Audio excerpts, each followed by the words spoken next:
There's one final thing that I want to discuss with you guys before we say goodbye to each other for this episode of Baron's Chat. And that's timelines in World of Warcraft. I feel like there's a lot of people who are very confused. And the only reason I say this is my DMs are currently filled with people after my Xal'atath video going, wait, but I don't understand.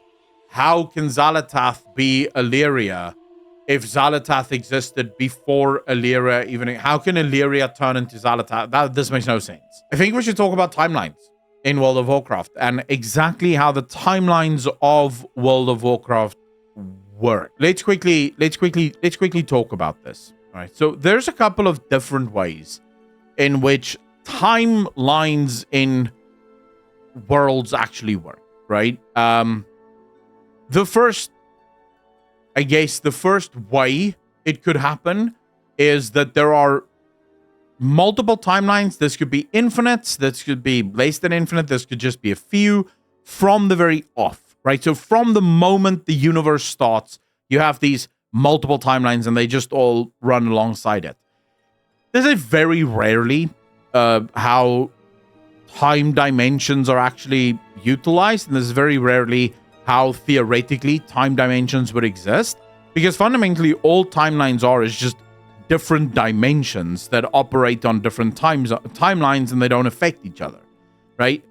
Most of the time, what you would have with sort of timelines is it all started with a singular timeline, and then from here you have what some people will call the snaking theory or the river theory. So what this suggests is with every major decision that is made on the timeline splits. And it can split into multiple things depending on how many options there were. So if this is the first timeline and you make the decision here, if there were 3 possible choices you could make, the timeline splits into 3 different courses. And now you have these 3 timelines that's now running from this moment forward. And then more choices will split it even more. Sometimes you can make a choice that can actually bring timelines back together, because no matter how those things played out, they would always lead to the same conclusion. Or other times they can just keep splitting and you can end up with millions upon millions of timelines, even though it all started with a singular timeline, right? So this is the first bit. I don't like that theory because it invites a bunch of problems. The first problem is who decides what is a big enough choice for a timeline to split, and then who decides where timelines end up, and who decides how many options there really is for a timeline to split in. So I really don't like that theory. So I believe that the timelines in World of Warcraft truly was there from the first moment. Right? I think that it all started right from the beginning. There were these multiple timelines. Now, of course, in the multiple timeline conversation, we need to keep in mind that the Titans do not appear to exist in all of the timelines. Amon'Thul appears to be able to interfere with any of the timelines, so he can absolutely travel between the timelines, but he doesn't appear to exist in all of the timelines at the same time. This is why he calls our timeline the Prime Timeline. And we also know that the other timelines would have their own Titans thanks to quests that we did in the Dragon Isles. In the Dragon Isles, if you guys remember, we had those Time Rift quests. And in some of those quests, we, for example, went back to an Azeroth where the Titans actually won. And the Titans of that timeline made Azeroth uninhabitable for mere mortals. Because they had completely ordered the place to the point where giant creatures were roaming the lands and normal mortals wouldn't be able to exist there. So we know that our Titans belong to our timeline, and there are Titans in those timelines that did things completely differently.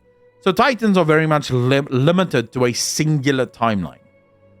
And Amon'Thul obviously he's the one that has the power over this timeline. He can move the timeline forward or backwards depending on how he wants to do it. It is important to note that time does not have to work the exact same way in every single one of the timelines. And time also didn't need to start at the exact same time in every single one of the timelines.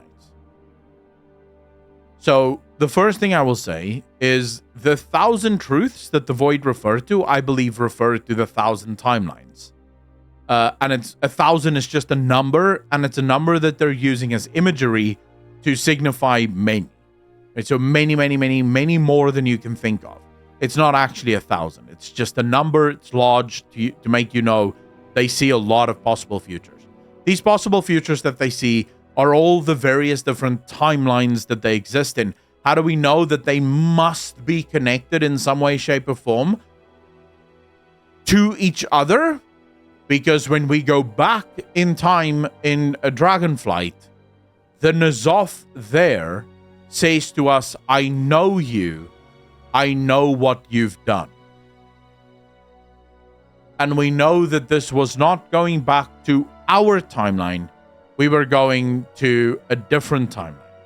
So the old gods are almost certainly linked to each other. They do actively see all timelines playing out at the same time. That's how that N'Zoth knew exactly what we were doing, even though we were not yet doing it in his timeline. So how is it possible that Illyria can be Xal'atath, right? When Xal'atath is far older, first and foremost, than Illyria. And also, we currently have Xal'atath existing, but Illyria is also there, currently fighting Xal'atath. Now, the theory, just to give a little bit of backing to the theory, we have, and I've made videos on this, so I'm not going to cover everything about this theory. You can watch the other videos if you want the theory. But for me, one of the mainstay things that I think point to Illyria and Xal'atath being far more connected to each other than people may want to or may know is the visions that Xal'atath keeps showing Illyria. For example, there's a vision where Turalyon kills Illyria. Now, we know that that is not how it happened. Turalyon did not kill Illyria. How do we know this? Because Illyria is fucking alive. And Turalyon literally just recently told her he loves her. So clearly, Turalyon did not kill her. So why is Xal'atath showing Illyria visions that can so easily be refuted? Illyria doesn't even have to think hard. Seeing the vision, Illyria says this is not how it happened, and she literally just moves on. What is Xal'atath showing Illyria? Well, to my mind, Xal'atath is showing Illyria her story. See, in this timeline, Turalyon accepted Illyria. He didn't like the fact that Illyria became void, but he accepted it. In Xal'atath's timeline, when she accepted the void, Turalyon killed her, or at least tried to kill her. And that was her moment. That was her catalyst moment. The moment where she accepted the void completely. I believe Locust Walker and Illyria is working together, just FYI. Not Illyria. Xal'atath is working together. That's why Locust Walker is trying to push Illyria. That's also why Xal'atath keeps pushing Illyria. She wants Illyria to accept more of the void. Because once Illyria fully accepts the void, Illyria becomes Xal'atath. And that's where the true power lies. Now, how does this happen? If I am correct, and the void can see every timeline but also move freely between timelines, then you could have a state in which, and let me get paint open, just to explain it properly, so the people can actually follow what I'm saying. So if we were to say, say for example, we have, this is Xal'atath's timeline, and then we'll say, yeah, and then we'll say this is our timeline, right? So the yellow one is our timeline, the red one is Xal'atath's timeline. If we were to say,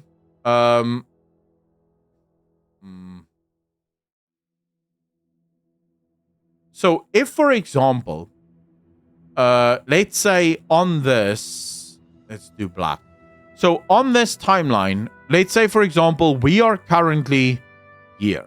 Okay, so this is where we are in the timeline. And at this point in the timeline is where Illyria accepts the void fully and becomes Xal'atath. Now, in Xal'atath, so this is Xal'atath's timeline. This is Illyria's timeline over here. So Xal'atath accepts the void here and becomes Xal'atath.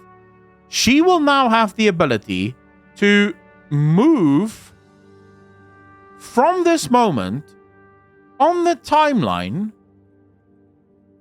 all the way back to here, because the void can move freely on timelines. The void isn't limited to a single timeline.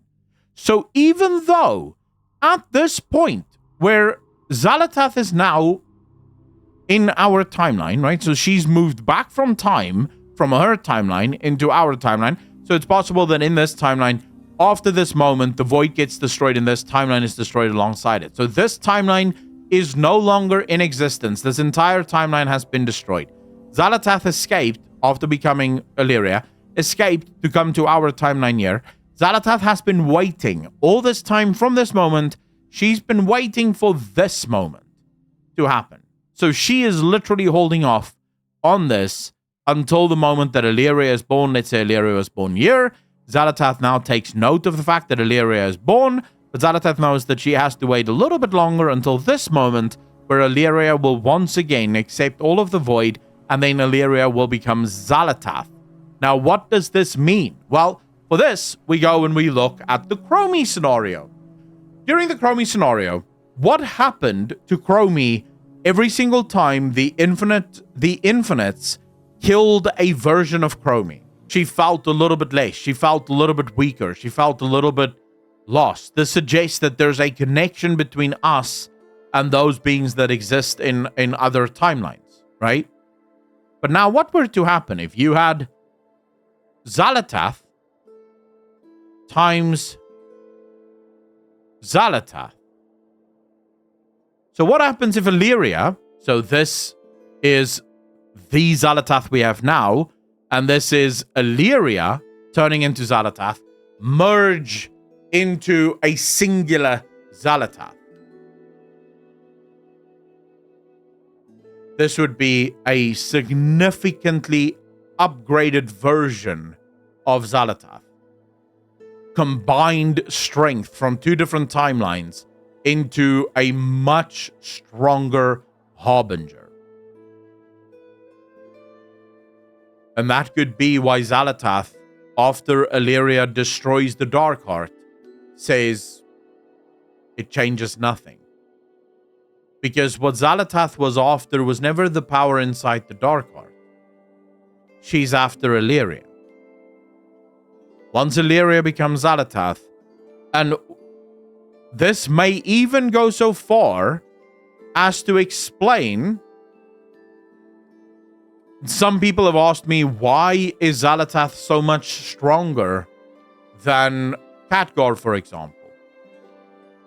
Well, imagine that there were thousands more of these timelines, and in all of these timelines, Illyria became Xal'atath. And imagine if our Xal'atath right now, right? So imagine if our Xal'atath, I'm going to do her in raid, our Xal'atath is actually the resultant state of 1,000 different Xal'ataths that have already been absorbed into our Xal'atath.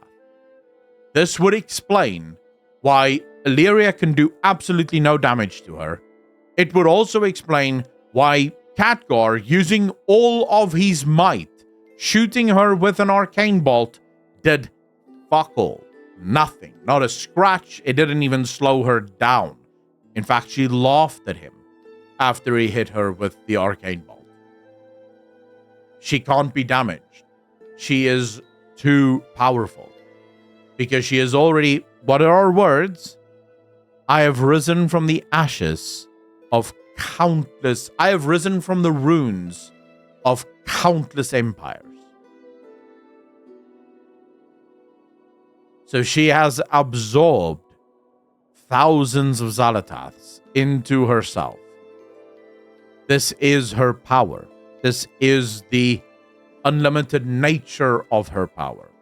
And this is what we're slowly walking towards. Does the timeline theory of Illyria and Xalatath now make sense to you?